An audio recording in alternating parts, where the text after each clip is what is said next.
When a hero stumbles, well, the cowards rejoice. Nothing feels better to a coward than to watch a brave guy fall. You know, we live in a world of social media and AI and all that, and this is what will endure. That's right. Hope will endure. Forgiveness will endure. And almost had to walk away from Color Purple. Yes, ma'am. Who said what? Yes, ma'am. Yes, ma'am. Dave Chappelle is back at it again, calling out Oprah for trying to control Taraji P. Henson. And it looks like Dave is implying that Oprah is a handler and gatekeeper for shady Hollywood high-ups. For years, Oprah enjoyed a reputation as a humanitarian and philanthropist, but Dave Chappelle has been side-eyeing her from the jump and trying to warn everyone there's more to Oprah's story. You see, Oprah has been caught up in all sorts of drama, and in her career, from folks saying she shuts down anyone who dares criticize her, and even darker accusations floating around about her alleged ties to human trafficking. Oprah Winfrey and her BFF. The man in this photo is, quote, John of God. Oprah promoted him as a miracle healer. This man kept women chained to impregnate so he could sell their babies for organs. So what's the deal with Oprah and all these allegations about her being a gatekeeper? Did Dave Chappelle really try to warn us about her years ago? Let's get into it. I'm very good at minding my own business. The trick to your business is knowing what is your business.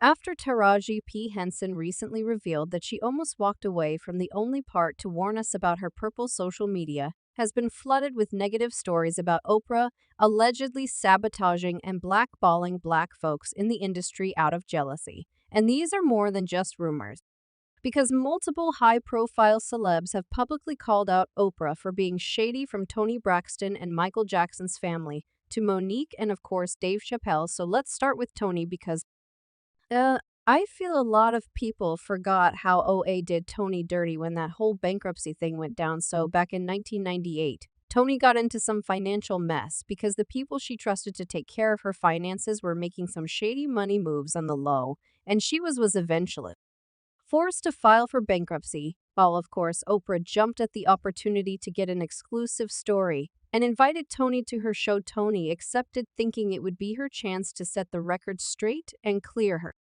name. But once those cameras started rolling, girl Oprah flipped the script, and instead of giving Toni a platform to speak her truth, she went in laying on the heat, making Toni feel dumb for not being money-wise like she is. Oprah pulled a total switcheroo on Toni, turning what was supposed to be a chance to explain into a public grilling. Do you take responsibility for the situation that you're in right now? 100%. 100%? 100%. Well, then. Because it's my fault, because it's my fault because I trusted and I believed, and it gave me these people. It's okay. And I know no one. I went to college to be a school teacher.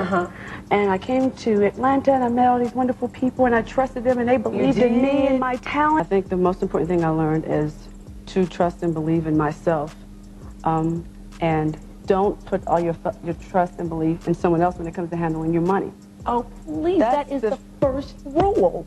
I know, right? That is success 101. But Oprah didn't just stop at grilling. She took it further and seemingly clowned Toni's situation, making snarky comments about Toni going from a rich family to bankruptcy and cracking jokes about whether they'd have to pull all of Toni's fancy stuff up for auction.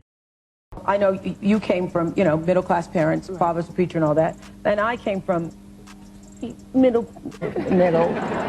class parents. And I think when you haven't had a whole lot, then the idea of being broke isn't so bothersome, because you're used to being broke, and it's just a state of being. But when you've had, first of all, I didn't know Gucci made silverware.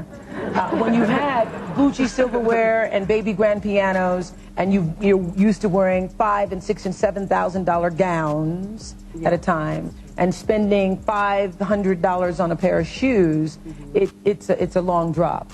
So how does that make you feel? It's hard to explain, because my image is much bigger than the dollars that I was allowed. So would there be like a public auction of your things, like that Gucci flatware? Probably. Yeah. There would be that.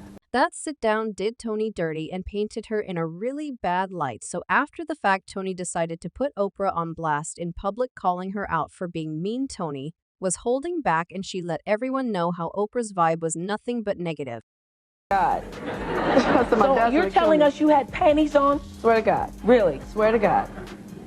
I had underwear on. Once that Oprah-Tony throwdown resurfaced again years later, Monique chimed in, and she hopped on Instagram to say that Oprah has always been about putting black women down. Monique posted a clip from Oprah's interview with Tony and wrote, "If you think Oprah only demeans black men, it's because the black woman has been made virtually invisible. See for yourself with our sister Tony B."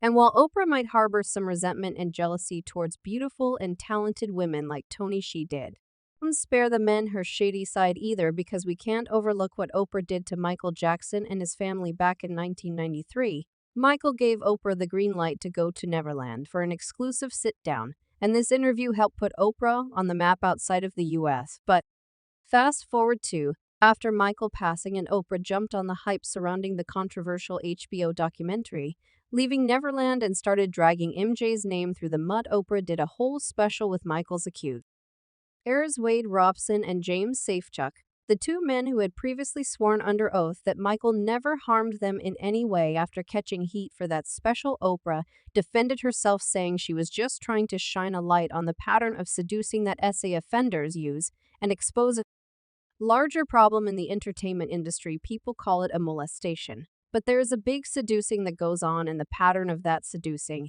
and that was important enough for me to take the hateration on for. But here's the thing that got fans scratching their heads. Oprah never made a move to shine that same spotlight on her friend Harvey Weinstein's victims or put together a special exposing his whole pattern of seducing people. Noticed the double standard quickly, and they were saying how it's mighty interesting that Oprah didn't jump in to do something similar for the woman who spoke out against Harvey Weinstein. So after all this went down, Monique again called out Oprah and accused her of throwing dirt on MJ's legacy, and this man has been gone for over 10 years. And not only is he gone, he was found not guilty. He was found not guilty. So here's a man that was found not guilty in the eyes of the law, and you wait for 10 years after this man is deceased to now do it. Interview with people that said they lied. By the way, this is a point that even Michael's own family brought up, calling Oprah out for being two-faced. Brandy Jackson and Tay Jackson, Michael's niece and nephew, went in on Oprah during a podcast talk, and Tajay came out swinging, saying Oprah's been playing the Jackson family for ratings for years. Because I mean, Oprah was also the one that, when my uncle passed, she wanted the exclusive interview with my grandma and the kids, and she talked No, I was there, and she was talking about how Michael was misrepresent. No one understood Michael, and we were trying to get the real Michael. So I think in a sense, Oprah will say what Oprah wants to say to get the interview, and she's done that to our family many times, and so we have a different view of Oprah than everyone else does. And then Tage mentioned that if Oprah really wanted to expose predators in Hollywood, she would start with her buddy Harvey Weinstein. There's plenty of people that Oprah knows that she could have done a special on, someone very big right now that's in the news that no one's talking about, that she's friends with, Mr. Harvey Weinstein. As for Monique, she knew what she was talking about. After Taraji P. Henson recently revealed that she almost walked away from the only part to warn us about her purple social media, has been flooded with negative stories about Oprah allegedly sabotaging and blackballing black folks in the industry out of jealousy. And these are more than just rumors, because multiple high-profile celebs have publicly called out Oprah for being shady, from Toni Braxton and Michael Jackson's family to Monique and, of course, Dave Chappelle. So let's start with Toni, because I feel a lot of people forgot how OA did Toni dirty when that whole bankruptcy thing went down. So back in 1998, Toni got into some financial mess because the people she trusted to take care of her finances were making some shady money moves on the